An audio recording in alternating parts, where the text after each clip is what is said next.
সুপ্তি আব্বু পিয়ার মার কাছে কি কইছে? কি কইছে? তুমি কও কি কইছে?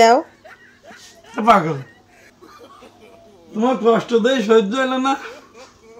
তুমি ওই ধান বানাইছে, তোমার সেরকম কষ্ট হয়, তাই পিয়া আমার কাছে যা কইছি যে একটা নিহি হবো, তোর হাতে একটা মেয়ে থাকলি আমার কইস, এটা কইছি। ও আচ্ছা, এই যে তোমাকে আমি এত কষ্টে রান্না হইরি খাওয়াই, হ্যাঁ, তারপরে তুমি এই কথা যে কয়ে আইছে, তোমার সাহস কি হইল?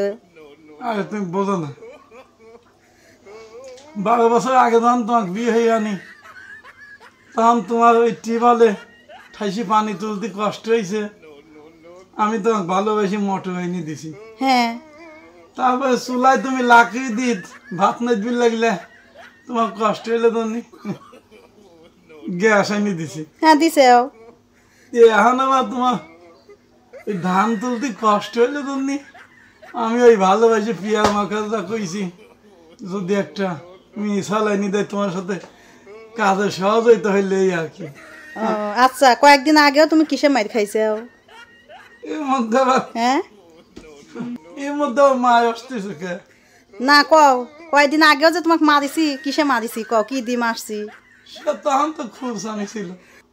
আর এই যে এখন দেখেছে, হ্যাঁ, এই যে বটি দেখেছে, বটি দিয়ে একবারে কল্লা কেটে ফেলা দেবো। তো বটি তো লাগবে এখন দেখতেছি। ভালোবাসি কিছু হয় বেসালিম সেটাও হওয়া নাই। বদলের মতো খায়া বাইতেন বাইর হও। এই বটিটা যেন মনে থাকে, দ্বিতীয়বার যেন আর কিছু না শুনি।